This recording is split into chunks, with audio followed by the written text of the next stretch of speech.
Amoeba एवं hydra में संभरण एवं पाचन। हम ये देखेंगे कि अमीबा किस प्रकार से भोजन को ग्रहण करता है और कैसे फिर उसको पचाता है, और ये भी देखेंगे कि कैसे हाइड्रा भोजन को ग्रहण करता है और फिर उसे पचाता है। अभी तक पाचन की क्रिया हम सभी पढ़ चुके हैं मनुष्यों में और घास खाने वाले जंतुओं में। आज हम छोटे जीवों जैसे जो एक कोश के जीव हैं, चूँकि उनमें एक ही कोशिका में सब कुछ होता है, पाचन भी होता है, श्वसन भी होता है, उत्सर्जन भी होता है, तो उस एक कोश की जीव अमीबा में किस प्रकार से पाचन होता है और कैसे वो भोजन ग्रहण करते हैं, इसके बारे में हम देखते हैं। तो देखिए, ये है अमीबा। अमीबा की आकृति और स्थिति दोनों बदलती रहती है और ये जलाशय में पाए जाते हैं, यानी आकार इनका कोई निश्चित नहीं होता। देखिए, इसमें अलग आकार का, इसमें अलग आकार का, उसमें अलग आकार। क्यों अलग है? क्योंकि इनका आकार क्या होता है? बदलता रहता है, इनकी आकृति बदलती रहती है, अनिश्चित होती है। और ये एक कोशिकीय जीव होते हैं, जलाशयों में पाए जाते हैं, जैसे तालाब हुआ है ना, पोखरा हुआ, इस तरह के चीज़ों में ये पाए जाते हैं अमीबा। एक कोशिकीय होते हैं। ये जो अमीबा है एक कोशिकीय, इसमें कोशिका झिल्ली होती है, हर एक कोशिका में कोशिका झिल्ली रहती है। ये जंतु है तो कोशिका झिल्ली पाई जाएगी। अगर ये पौधा होता तो इसमें कोशिका भित्ति भी पाया जाता। ये जो इधर किनारे किनारे है ये पूरा क्या है? कोशिका झिल्ली।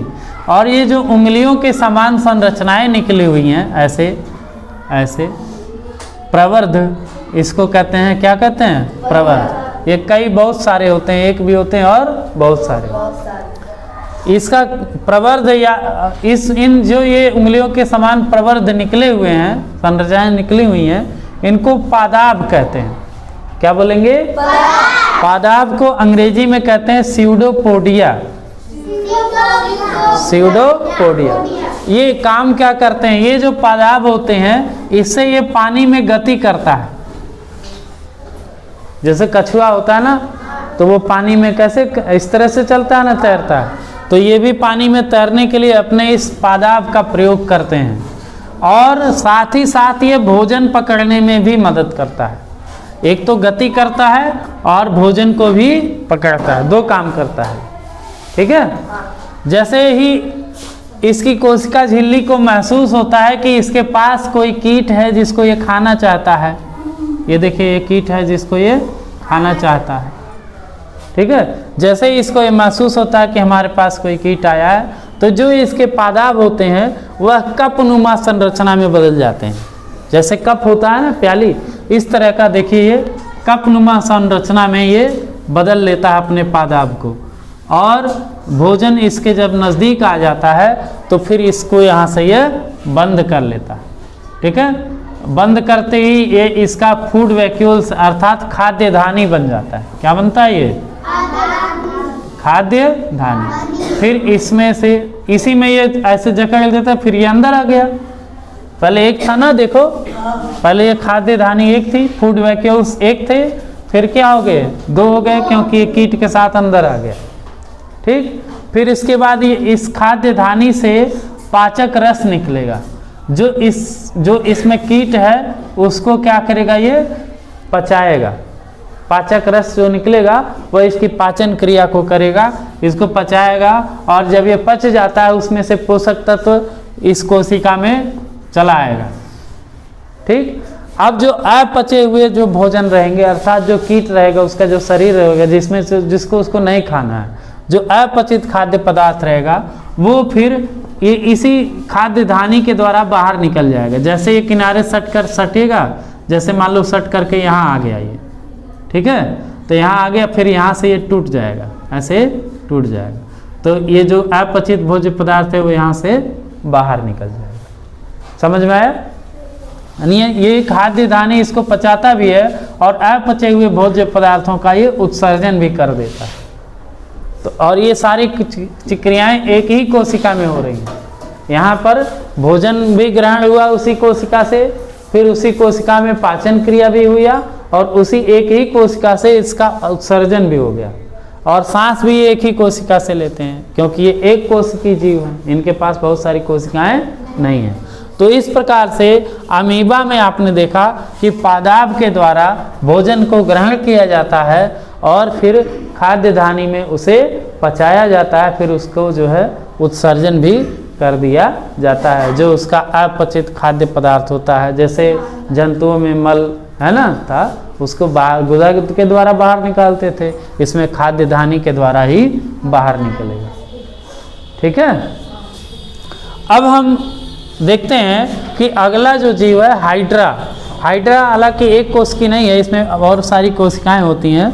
तो इसमें भोजन ग्रहण कैसे होता है? हाइड्रा एक जंतु है, जलाशय में ये भी पाया जाता है। अब इसमें देखेंगे तो हाइड्रा जो है, जैसे ही इसके ये स्पर्शक होते हैं, क्या बोलते हैं इसको? स्पर्शक। जैसे ही कीट इस पर बैठता है कोई, तो क्या करता है, इसको इसमें चिपका लेता है।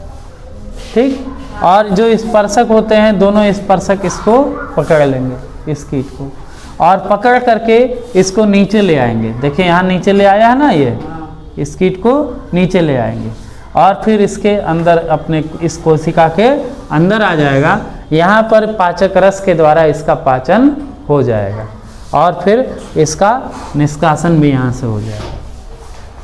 ठीक है, तो हाइड्रा में स्पर्शकों के द्वारा भोजन ग्रहण किया जाता है और अमीबा में पादाप के द्वारा भोजन का ग्रहण होता है।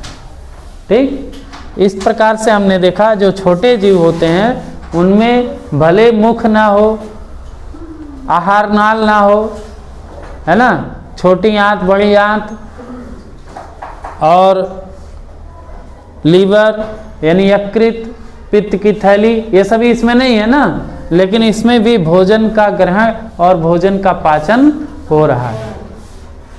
वो पांचों क्रियाएं पोषण की इसमें भी हो रही हैं। कौन कौन सी 5 क्रिया थी पोषण की? अंतर्ग्रहण, भोजन का अंतर्ग्रहण, और उसके बाद पाचन, पाचन के बाद अवशोषण, अवशोषण के बाद स्वांगीकरण, और इसके बाद बहिष्कार। तो अमीबा में भी देखिए, जब इसने पादाप के द्वारा भोजन को ग्रहण किया तो इसको क्या कहेंगे? अंतर्ग्रहण। और इसके बाद जब फूड वैक्यूल्स अर्थात खाद्य धानी में इसका पाचन हुआ तो उसको क्या कहेंगे? पाचन। फिर इसमें से जब ये जो पोषक तत्व है ये इसके कोशिका में चला गया तो इसको कहेंगे अवशोषण।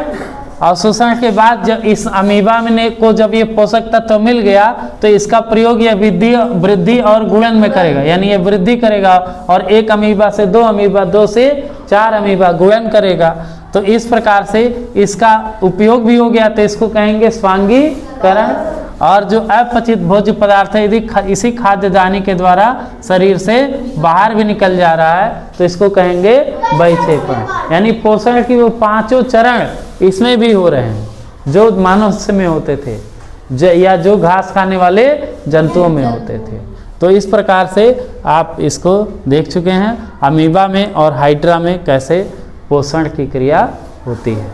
ठीक है दोस्तों, अगर आपको ये वीडियो अच्छा लगा हो तो इसे लाइक कीजिए, चैनल को सब्सक्राइब कीजिए, कमेंट कीजिए और हाँ, इसे अपने दोस्तों के साथ शेयर भी कीजिए।